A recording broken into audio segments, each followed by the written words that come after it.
Dhaka board 2025 সালের কানেক্টরটা একটু দেখি আমরা কি বলছে এখানে। Ruma is a student of class 10। হ্যাঁ, রুমা 10ম শ্রেণীর একজন ছাত্রী। এখানে ফুল বাংলা অর্থগুলি দেওয়া আছে, যেমন রুমা ইজ হয় এ স্টুডেন্ট অফ ক্লাস 10, খুব ভেঙে ভেঙে দেওয়া আছে। আচ্ছা, আমাদের এখানে লাইনটা যে 1 নাম্বার আছে, এখানে কি দেওয়া আছে দেখো। রুমাটা সাবজেক্ট, আর ইজটা হলো বি ভার্ব, আর নাউন ফ্রেজ আছে, সেটা কি এ স্টুডেন্ট অফ ক্লাস 10। এটা সম্পূর্ণ নাউন ফ্রেজ দেওয়া আছে। আচ্ছা, যেমন এখানে লেখা আছে, দেখো আমি লিখে দিচ্ছি, ক্লাস 10 10ম শ্রেণী, ক্লাস 10 10ম শ্রেণীটা কম্পাউন্ড নাউন। কী কারণে? 10টা নাউন, ক্লাসটাও নাউন, তাই তো। আর এখানে অফটা প্রিপোজিশন, স্টুডেন্টটা কি আছে, কমন নাউন, স্টুডেন্টটা কি কমন নাউন। আচ্ছা, আর এটা কি ইনডিফিনিট আর্টিকেল, আর ইজটা কি, এটা হলো লিঙ্কিং ভার্ব, এই ইজটা এখানে লিঙ্কিং ভার্ব। রুমাটা এখানে নাউন, অর্থাৎ এটা সাবজেক্ট, নামবাচক বিশেষ্য। আচ্ছা, এটা হলো তোমাদের প্রথম লাইনের বাংলা এবং অর্থ এবং তার ব্যাকরণের বর্ণনা। দ্বিতীয়তে আসি, আমাদের কানেক্টর দ্বিতীয় লাইনে কানেক্টরটা আছে। এ নাম্বারে কানেক্টর দেওয়া আছে অলদো হবে, যদিও। এখানে এ নাম্বারের যে অ্যান্সারটা হবে সেটা হলো অলদো, অলদো অর্থ যদিও। আচ্ছা, এখানে আমি কিছু জিনিস লিখে দিচ্ছি, জিনিসটা তোমরা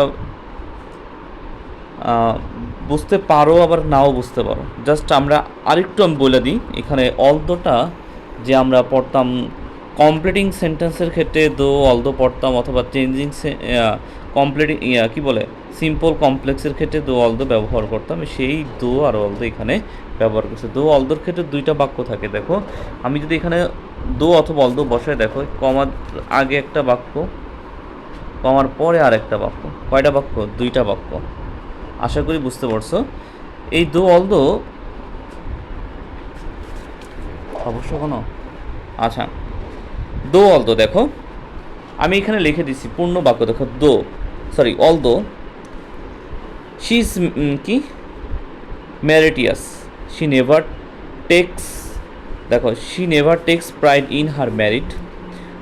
অলদো অর্থ যদিও, অলদো দো দুইটার অর্থ একই দাঁড়ায়।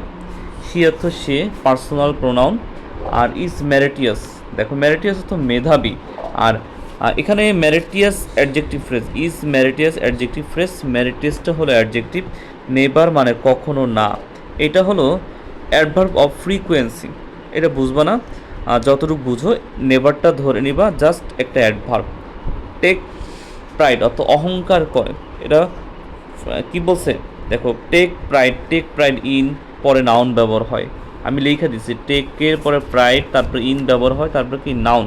এটাকে অ্যাপ্রোপ্রিয়েট প্রিপোজিশনের মতো কাজ করে। টেক প্রাইড ইনের পরে যদি নাউন হয়, সেটার অর্থ দাঁড়াচ্ছে গর্ব করা। আর টেক প্রাইডের অর্থ দাঁড়াচ্ছে এখানে কি, অহংকার করা। আচ্ছা, এখানে তারপরে আছে হার মেরিট, দেখো হার মেরিট মানে তার কি মেধা। দেখো হারটা হলো পসেসিভ, মেরিটটা হলো কি নাউন। হারটা হলো পসেসিভ, আর মেরিটটা হলো নাউন। এখানে আমাদের যে পূর্ণাঙ্গ যে বাক্যটার অর্থ আসে কি, যদিও সে মেধাবী, সে তার মেধা নিয়ে কখনো অহংকার করে না। তারপরে আসি, এখানে আরও বিস্তারিত আমি লিখে দিয়েছি, দেখো। আচ্ছা, 3 নম্বরে আসি, যেগুলি খুব দরকার সেগুলি আমি বিশ্লেষণ করব, আর বাকিগুলি পড়ে নিবা। She is hopeful to all dash any week student comes to her with any problem, she tries to help him অথবা হার। আচ্ছা, এখানে বি নাম্বারে হবে হয় নেভার অর্থ কী বোঝাচ্ছে। আচ্ছা, আমরা একটু দেখো, এই যে বাক্যটা আছে 3 নম্বরের যে বাক্যটা আছে, এই 3 নম্বরের বাক্যটা আমরা নিচে আগে বর্ণনায় যাই, কোনটার অর্থ কি একটু দেখি। শি ইজ হেল্পফুল অর্থাৎ সে সাহায্যকারী হয়, হি ইজ হেল্পফুল মানে সে সাহায্যকারী, টু অল মানে কি সবার প্রতি, হয় নেভার অর্থ কি? যখনই। হয় নেভার অর্থ কি? যখনই। এনি অর্থ কোনো, এটা একটা ডিটারমিনার। উইক স্টুডেন্ট এটা ছাত্র, উইকটা অ্যাডজেক্টিভ আর স্টুডেন্টটা হলো নাউন। কামস টু হার তার কাছে আসে, এখানে দেখো কামসটা হলো ভার্ব আর টুটা হলো প্রিপোজিশন, তাই তো। আর with my problems, with any problems কোনো সমস্যা নেই, উইথ মানে সাথে আর এনি মানে কোনো, আর পুরাটা দাঁড়াচ্ছে অর্থ কোনো সমস্যা নিয়ে। প্রিপোজিশনাল ফ্রেজ, এটা কি? Prepositional phrase. প্রিপোজিশনাল ফ্রেজ তো আমরা জানি প্রিপোজিশন দিয়ে শুরু হবে, নাউন দিয়ে শেষ হয় আর কি, তাই তো, এরকম একটা জিনিস। তারপর হচ্ছে শি ট্রাইস, সে চেষ্টা করে, শিটা সাবজেক্ট, ট্রাইসটা ভার্ব ছিল, আর শিটা ছিল সিঙ্গুলার সাবজেক্ট, এই জন্য ভার্বের সাথে এস আসছে, ট্রাইসের সাথে এস আসছে। তারপর হচ্ছে টু হেল্প, সাহায্য করতে, টু প্লাস ভার্বের ওয়ানকে ইনফিনিটিভ বলা হয়, টু প্লাস ভার্বের ওয়ানকে কী বলা হয়? ইনফিনিটিভ বলা হয়। হিম আর হার এটা অবজেক্ট প্রোনাউন, এটা কি? Object pronoun.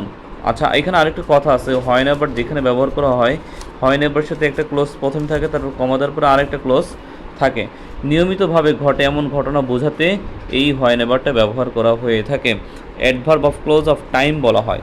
এই হয় নেভার ব্যবহার করায় এই ক্লোজটা হয়ে গেলো অ্যাডভার্ব ক্লোজ অফ টাইম হয়ে গেলো। দেখো হয় নেভার যখন আমরা ব্যবহার করতেছি, হয় নেভারের সাথে একটা বাক্য আছে, পরবর্তী কমা দিয়ে আরেকটা বাক্য শুরু হয়েছে, আর হয় নেভার বাক্যটাকে কি বলা হচ্ছে? Adverb close of time. হয় নেভারের জন্য এইটাকে বলা হচ্ছে, এই ক্লোজটাকে বলা হচ্ছে অ্যাডভার্ব ক্লোজ অফ টাইম। আশা করি বুঝতে পারছো, এখানে উপরে যে বাক্যটাকে এখানে বিশ্লেষণ করা ছোট ছোট আকারে করেছি। আচ্ছা, কি বলছে দেখো, এটা গুণ করে এখানে বসা হবে। হ্যাঁ, she is helpful to all হয় নেভার এনি উইক। দেখো এখানে কথাটা কি বলছে, দেখো ভালো করে দেখো, she is helpful to all. দেখো সে সকলের সাহায্য, মানে সে সকলকেই সাহায্য করে। হয় নেভার যখন any week student comes to her with any problem, হয় নেভার যখনই কোনো দুর্বল স্টুডেন্ট কামস আসে টু হার তার কাছে, উইথ এনি প্রবলেম কোনো সমস্যা নিয়ে তার কাছে আসে, তখনই কি সে সাহায্য করে। হি ট্রাইস সে চেষ্টা করে, ট্রাইস টু সে চেষ্টা করে, হেল্প সাহায্য করতে, হিম অথবা হার যে কোনো ছেলে আসুক মেয়ে আসুক যে স্টুডেন্ট আসুক সাহায্য করে থাকে। আচ্ছা, আশা করি বুঝতে পারবা, না বোঝার কিছুই না, অনেক ভেঙে লিখছি। তারপর দেখো 4 নম্বরটা। আচ্ছা, she is respectful to the seniors dash affectionate to the junior, তাই তো। আচ্ছা, এখানে রেসপেক্টফুল দিয়ে বোঝাচ্ছে শ্রদ্ধাশীল, যেটা কি অ্যাডজেক্টিভ, আর টু দ্য সিনিয়র, এটা টু দ্য সিনিয়র দিয়ে বোঝাচ্ছে বড়দের প্রতি বোঝাচ্ছে। দেখো এখানে প্রিপোজিশন, তারপর কি আমরা জানি প্রিপোজিশন আর নাউনের মাঝখানে একটা খালি ঘর থাকলে কি হয়?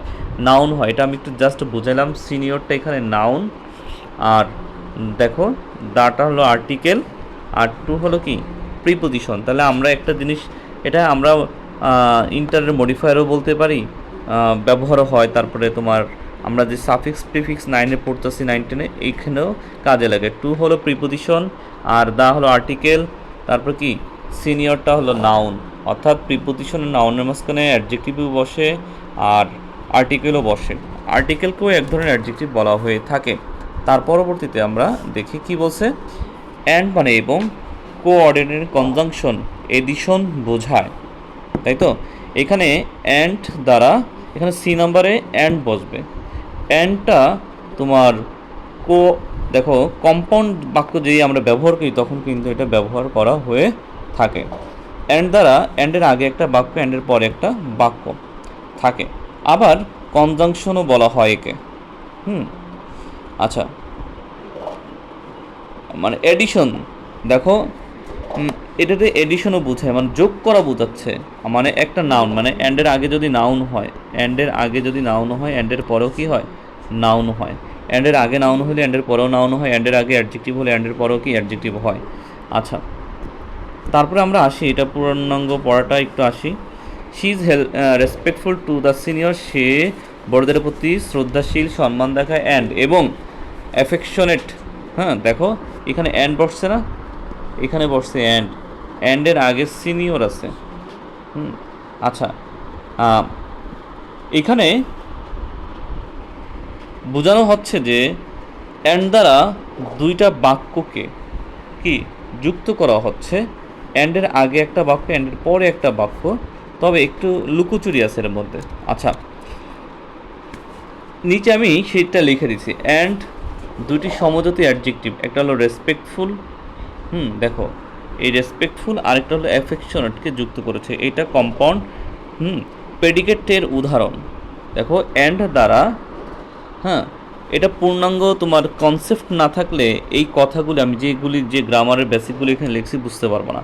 এই সি নাম্বারে অ্যান্ড হবে, অ্যান্ডের আগে যে বাক্য আছে, এই অ্যান্ডের এখানে যে অ্যান্ডের আগে যে বাক্য আছে সেই বাক্যে রেসপেক্টফুল এবং অ্যান্ডের পরে যে অ্যাফেকশনেট, একই জিনিসকে এই অ্যান্ড দ্বারা কি যুক্ত করেছে, অ্যান্ড দ্বারা সমজাতীয় অ্যাডজেক্টিভ অর্থাৎ রেসপেক্টফুল এবং অ্যাফেকশনেটকে যুক্ত করেছে, এটা কম্পাউন্ড প্রেডিকেটের উদাহরণ। এটা টুকটাক করে বুঝে নিতে হবে, কিন্তু এটা একটু ভালো বেসিক না হলে এটা পারা যাবে না। আচ্ছা, আর আসছে আমাদের কোনটা 5, আর বেশি না, এটা শেষ। দেখো she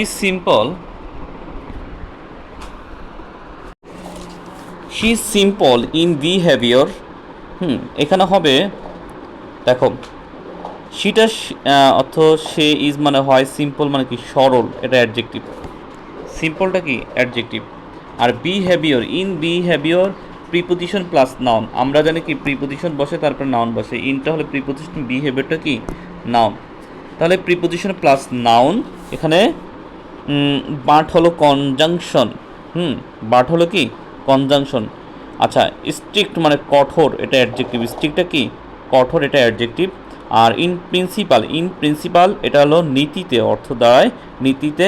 R preposition plus noun, preposition আছে ইন আর প্রিন্সিপাল আছে নাউন। আচ্ছা, শি সিম্পল ইন বিহেভিয়ার, দেখো এটার পুরো অর্থটা আমরা যদি করি, she simple in behaviour but কিন্তু স্ট্রিক্ট ইন প্রিন্সিপাল, সে আচরণে সরল কিন্তু নীতিতে কঠোর। টিচারদের ক্ষেত্রে এটা বেশি হয়ে থাকে, সে আচরণে সরল কিন্তু নীতিতে কি কঠোর। আচ্ছা, এই একটা সেক্টর আছে যেখানে নীতি একটু বেশি থাকে আর বাকি ক্ষেত্রে থাকে না। এই নাম্বারে কি বলছে, এই নাম্বারে হবে দেখো, এই নাম্বারের উত্তর কি হবে, সো এভরিওয়ান লাভস কি হার, তাই সবাই তাকে ভালোবাসে। এখন একটু আমি নিচে আসছে দেখাই, সো মানে তাই, সো মানে কি তাই, রেজাল্ট অর্থে ব্যবহার করা হয়।